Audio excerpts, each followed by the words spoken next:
Assalamualaikum warahmatullahi wabarakatuh. Sudahkah Anda menanam hari ini? Ingat, menanamnya secara organik. Bagaimana kalau di dalam tanah banyak cacingnya? Apa akibatnya untuk tanaman? Cacing adalah sahabat petani. Jadi tidak ada efek negatif terhadap tanah atau tanaman. Justru menimbulkan efek positif. Karena cacing itu menghasilkan satu, kotoran cacing yang banyak mengandung nutrisi untuk tanah dan tanaman. Yang kedua, cacing itu bergerak membuat lubang di dalam tanah, dan lubang itu menjadi saluran drainase, saluran aerasi bagi akar tanaman. Karena akar tanaman juga butuh oksigen. Semakin banyak cacing, maka semakin banyak rongga di dalam tanah, sehingga tanah akan gembur, akar tanaman mudah untuk menerobos untuk mencari makan, udara juga bisa masuk itu.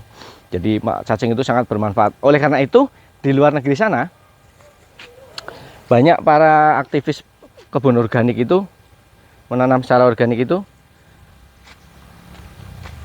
justru memanfaatkan cacing yang ada di dalam tanah. Ya, siji maning nggih. Niku ketuan. Mereka sampai melakukan pertaniannya itu Nordic garden atau no-till garden, yaitu berkebun tanpa mengolah tanah. Artinya apa? Bahwa tanah itu mereka tidak rusak. Enak? Ya, manis. Jadi tanahnya mereka tidak rusak, tidak dicangkul, tidak dibajak. Biarkan saja loh. Terus gimana nanamnya, kan padat misalnya gitu ya. Mereka membuat kompos sebanyak mungkin, kemudian kompos itulah yang dibuat bedengan. Jadi kompos dia hamparkan di atas tanah, dibentuk bedengan, kemudian mereka nanamnya di komposnya itu langsung. Itu Nordic atau no-till garden. Kalau itu sudah dikerjakan bertahun-tahun, maka tanahnya akan gembur sendiri karena cacingnya akan semakin banyak. Nah, tujuannya mereka tidak mencangkul atau tidak membajak tanah itu apa? Salah satu yang paling krusial, paling penting adalah supaya mereka tidak membunuh cacing. Dengan mencangkul atau membajak sawah, maka cacing akan terusik, perkembangannya akan terhambat, bahkan sampai mungkin putus dan mati. Selain cacing, banyak juga hewan lain yang ada di dalam tanah yang sebenarnya bermanfaat bagi kesuburan tanah. Mereka akan terganggu, utamanya mikroba yang ada di dalam tanah. Ketika tanah itu dicangkul dibalik, maka dia akan terpapar langsung sinar matahari, maka mikrobanya akan mati. Seperti itu. Jadi banyak sekali kerugian yang diakibatkan oleh pembalikan tanah atau pembiaran tanah terbuka.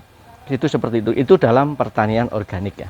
Jadi ketika ada cacing di dalam tanah yang banyak, itu justru kita malah beruntung. Biarkan saja, bila perlu kita tambahkan bahan organik supaya cacing itu bisa makan dan mereka berkembang, akhirnya tanah kita akan menjadi sangat-sangat subur. Demikian, semoga ada manfaatnya. Terima kasih sudah nonton. Assalamualaikum warahmatullahi wabarakatuh. Sekilo. Ya tomate. Enteng sing mateng. Gue sing glambreh mengisor. Nah, kacang panjang ini terus-terusan panen kalau udah mulai berbuah.